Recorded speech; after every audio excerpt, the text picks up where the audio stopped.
Kami mempersembahkan renungan anak dan remaja.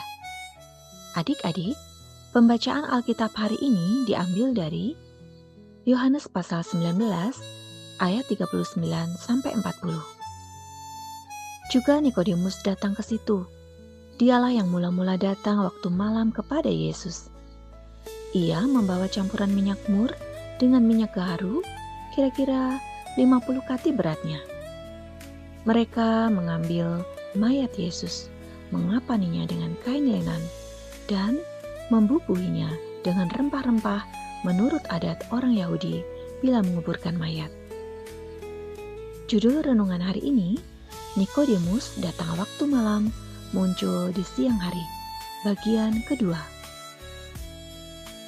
Adik-adik, kemarin kita sudah menelusuri pertemuan awal Nikodemus dan Tuhan Yesus di malam hari.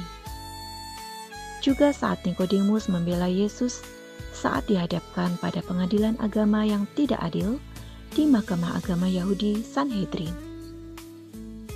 Nah, adik-adik, kita akan menelusuri apa ya yang dilakukan Nikodemus saat mengetahui Tuhan Yesus disalibkan dan mati. 3. Pemakaman Yesus. Yohanes 19 ayat 38 sampai 42. Setelah penyaliban, Nikodemus muncul secara terbuka bersama Yusuf dari Arimatea untuk mengurus jenazah Yesus. Ia membawa campuran mur dan gaharu yang sangat banyak, sekitar 100 pon atau 33 kg, yang merupakan jumlah yang lazim untuk pemakaman seorang raja. Tindakan ini dianggap sebagai bukti keberaniannya dan pengabdiannya yang terakhir kepada Yesus. Yesus dieksekusi sebagai penjahat negara atas tuduhan memberontak terhadap kaisar. Dengan menunjukkan penghormatan yang begitu besar, dengan membawa sekitar 33 kg rempah-rempah yang setara dengan pemakaman seorang raja, Nikodemus bisa dianggap sebagai bersimpati kepada pemberontak tersebut. Ini bisa menarik perhatian berbahaya dari penguasa Romawi saat itu. Nikodemus beresiko kehilangan jabatan dan reputasinya sebagai anggota Sanhedrin dan seorang Farisi yang terpandang.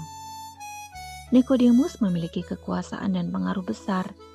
Dengan membantu mengubur Yesus, seorang yang dihukum mati karena tuduhan penyesatan dan penghujatan oleh dewan yang sama, ia secara terbuka menentang sesama anggota Sanhedrin lainnya.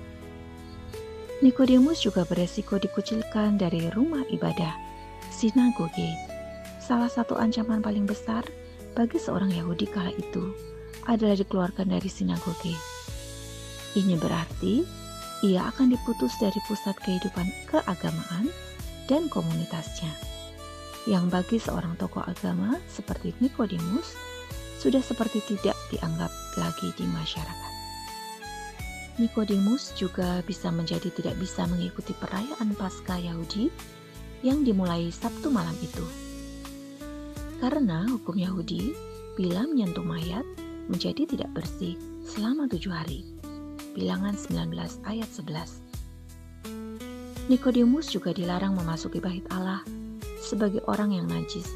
Ia dilarang memasuki area suci bait Allah atau melakukan tugas-tugas religius sebagai anggota Sanhedrin selama masa tersebut.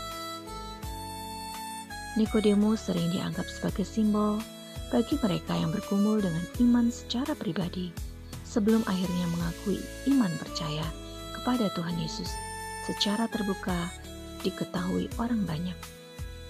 Adik-adik, dengan berbagai resiko yang diambil Nikodemus, maka hal ini menambah titik balik penting bagi Nikodemus. Seorang Yahudi kaya yang terpandang, yang sebelumnya hanya berani menemui Yesus secara sembunyi-sembunyi pada malam hari dan berani muncul di siang hari saat berbahaya bagi murid-murid Yesus. Mari kita meneladani kisah Nikodemus yang dari awalnya takut dan malu mengaku percaya kepada Tuhan Yesus, menjadi seorang yang berani mengambil resiko menunjukkan imannya kepada Tuhan Yesus. Tuhan Yesus memberkati adik-adik. Shalom.